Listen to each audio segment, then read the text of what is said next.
What's that? I'm Ironman from the music group The Lottery, Showtime Records, and what we have right now is the immediate response to game number 3 of the Eastern Conference Finals between the Milwaukee Bucks and the Toronto Raptors. If you enjoy unbiased videos about the NBA, NFL, sports in general, entertainment, or current events with no hidden agenda and from a unique perspective, make sure you subscribe to the channel, hit that notification bell so you're alerted every time there's a brand new video. Now, if you watched the last video, which I hope you did, and I appreciate if you did as well, you would know that I said that Marc Gasol is done. I didn't even want to talk about this guy no more. And pretty much for the majority of the playoffs, he had been. I had read the biography of Marc Gasol. It was good up to a certain point. It had some low points, some high points, and I thought, it had a pretty good book. I don't know if it was going to be a bestseller or not. But he says, hold up, wait a minute. I've got an epilogue. My story is not done. I've got an epilogue I need you to check out. If you don't know what an epilogue is, it is a section or a speech at the end of a book or play that serves as a comment or conclusion to what's already happened. He said, I am not done. I've got a few more pages to go in my story, and check it out. And Jolly B. Willikers, this guy finally showed up in the series and outplayed, even though just barely, outplayed Brook Lopez. They both scored 16 points, both shot 5 for 10, but Marc Gasol had like 12 rebounds, 7 assists, and 5 gigantic rejections, probably on Giannis and the whole squad, which was denying them access to the easy dunks and layups that they were feasting on over there at Fiserv Forum. That's the name of the stadium or the arena that the Bucks play in. So that was a huge difference. I thank you for helping out my boy Kawhi Leonard. You see, that's what happens. I was trying to tell y'all that, hey, they don't have any championship experience on the Milwaukee Bucks. I know they're playing well and they've got a deep team, but sometimes those guys, their game doesn't travel very well on the road. You can play well at the house. There's something about that. I'm doing it again. The home cooking, man, sleeping in your own bed with your own pillow in front of your family and friends. Sometimes that can go the opposite way because you get nervous, but for the most part, you feel good because you don't want to get embarrassed in front of your family and friends in your own hometown, or at least the town that you play for. And you've got that sense of pride, and that's exactly what developed and happened for the Toronto Raptors. They put the clamps on the Milwaukee Bucks, especially on their 2 stars and leading MVP candidate. And I'm pretty much sure that he will get that award. I will do a video on that sometime later in the future. Giannis Antetokounmpo and Chris Middleton, when they combine for 21 points, you guys had that intestinal fortitude and said, no, you will not embarrass us on our home floor. We have come to play. And that was a fantastic display of defense on the Toronto Raptors part. I'm not mad at all. Now, it's not everybody didn't get shut down for the Milwaukee Bucks. Malcolm Brogdon, who just came back, played like his first game the other day, man, after a long, like a month or so out, I believe he had a plantar fascia injury, and man, I thought he came back at that boost of energy and everything, and it really boosted the Bucks. I thought he was going to be like out of shape. This guy, he is, I don't know what they're doing. Their training regimen, he looks full of energy. He looks like he ain't missed a beat. Like he missed 2 or 3 days, not a whole month. I mean, because he came by, I think he had another 20 points off the bench. Man, kudos to you, man, and their training staff over there at the medical staff for the Milwaukee Bucks, because those guys are getting it done over there. But the game plan, you see the game plan? Oh, before I get to the game plan, playing? What was it? Was it Eric Bledsoe? His game did not travel. He sucked. Like I said, Brook Lopez, he did what he's been doing. So I'm not mad at him. But the problem is, at least for the Toronto Raptors side, is that Brook Lopez scored the same amount of points as Marc Gasol. He didn't have all the rebounds and assists and everything for the most part. But he only makes like $3 million, like the minimum this year. He only makes like $3 million. And Marc Gasol makes like $25 million. That's a huge problem. So you can say, oh, that's a big win for Marc Gasol. I don't know. Because see, when you pay somebody less and they're giving you some pretty good stats, you can spend that money on some other players to give you some help. So that when Giannis and Chris Middleton, the stars of the team, struggle, you've got somebody else who's not just a bargain basement player, just an average player, someone who's above average, come in there and do some producing and give you some numbers. And see, that's the problem that they're facing right now. For the Toronto Raptors side, the Toronto Raptors side, their game plan had to be this. First of all, they got Norman Powell some more minutes. If you're watching the last video, I told you he was good. He should have played more in the playoffs last year against the Cleveland Cavaliers. OG Anunoby was struggling, and he's still out right now. Man, they really need him. Their depth is super limited right now. But the problem is, why aren't they playing Jeremy Lin? Kyle Lowry is hot garbage. He is sucking. He's sucking when you say, oh, no, he had like 11 points and 4 rebounds and 5 assists. He's making like $30 million in 32 minutes a game. That's all you get, 11 points for it? No, sir. No, absolutely not. Absolutely. No soup for you. That guy is hot garbage. Been hot garbage for a while. And he's just an anchor just holding down the team. Not an anchor in a good way. I'm talking about anchor going down in the sea, man. You're about to drown under there because you can't get back above water with this guy's huge bloated contract, strangling your general manager's ability to find other complements in the team who can actually help out Kawhi Leonard. Pascal Siakam, like I said, he's a young guy. He's one of the finalists for most improved players. But this guy, he was not playing very well at all away from home. He's back in Toronto, and all of a sudden, he done stepped it up. He done got 25 points, played very well. I know he was fouling out, but he was playing tremendous defense on Giannis and Chris Middleton. They were all helping. He got some rebounds. And hey, look.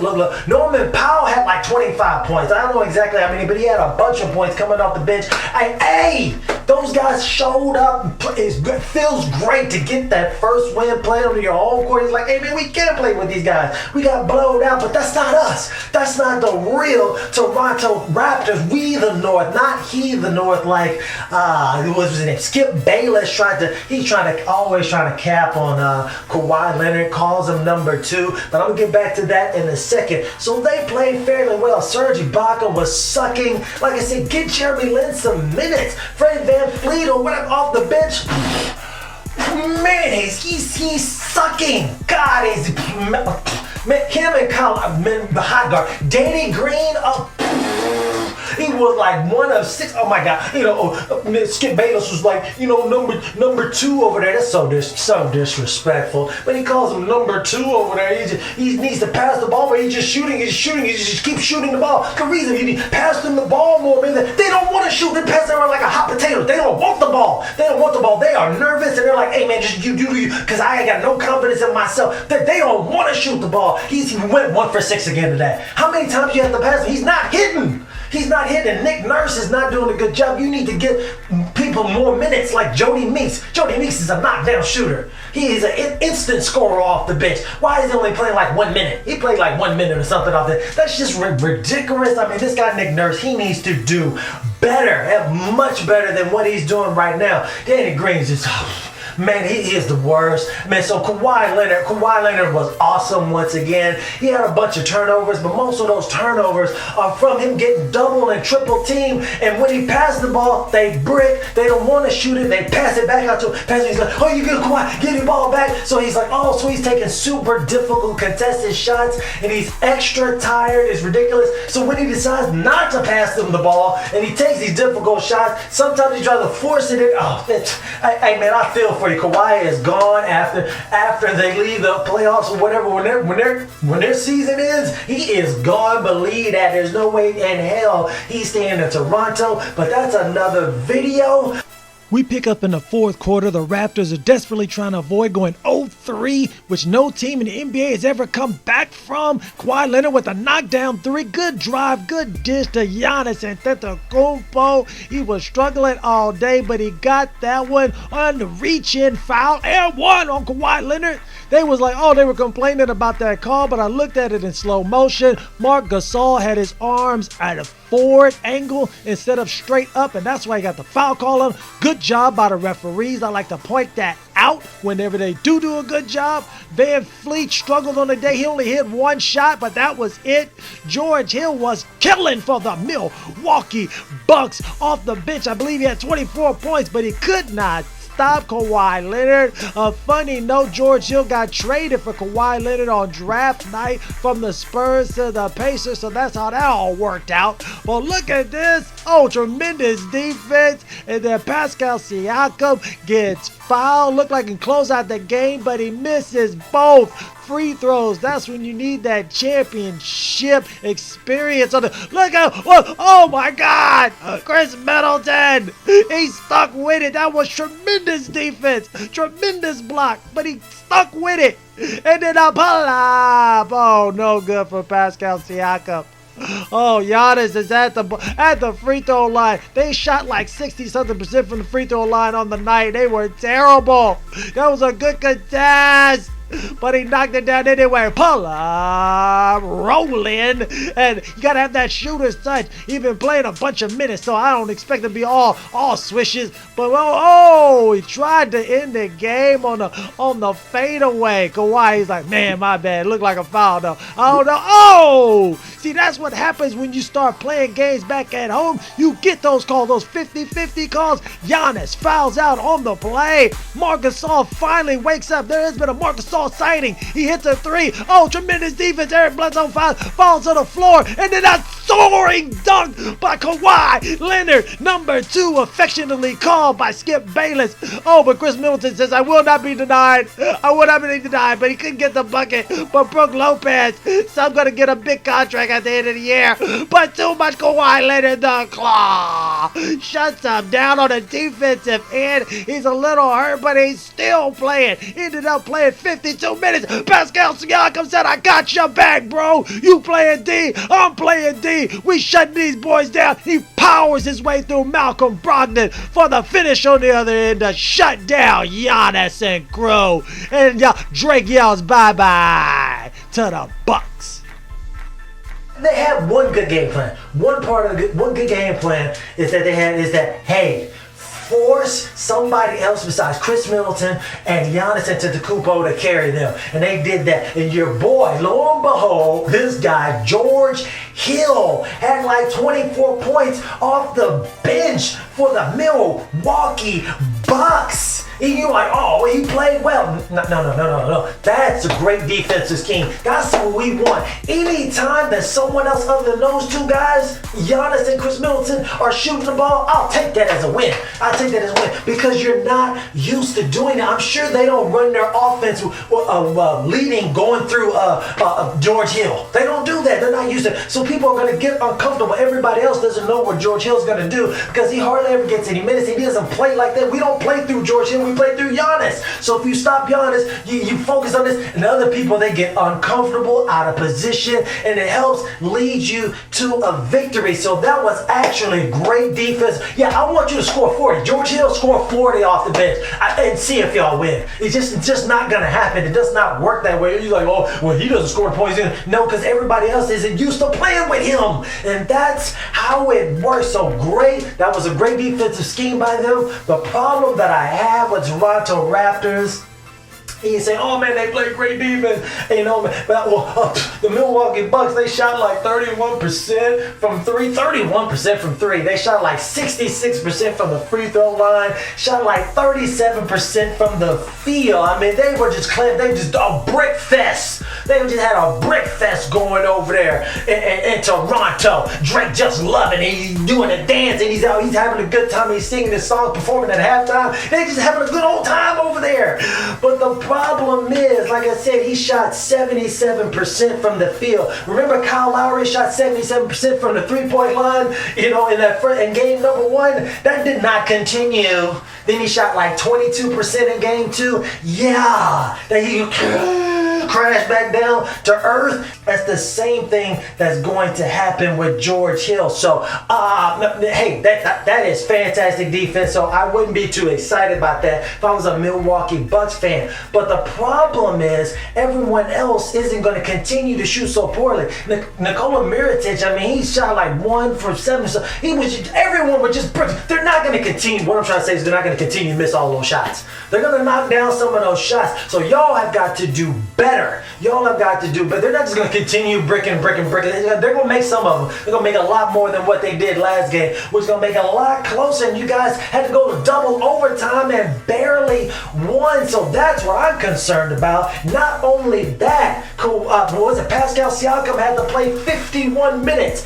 51 minutes! Jesus Christ! You gotta play 51 minutes in double overtime just to get y'all a win?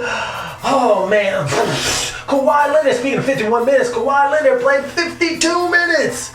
52 minutes! So I would be extremely concerned for the Toronto Raptors. I would be like, oh yeah, we won, we back in the series, because I can't expect the Milwaukee Bucks to play so poorly, and I can't expect these other guys on the Raptors to play so well. It will definitely even out in due time. But however it plays out, we will be there to cover and do a video as fast as I can for Game 4. I believe it's going to be on Tuesday to see if they can tie up the series and make it a game of 3. In the meantime, thank you, and I appreciate everybody watching and supporting the videos. If you haven't already, make sure you subscribe to the channel, hit that notification bell so you're alerted every time there's a brand new video. If you like it, and I hope you do, go ahead and smash that like button and let everybody know how you feel about the content that we're producing.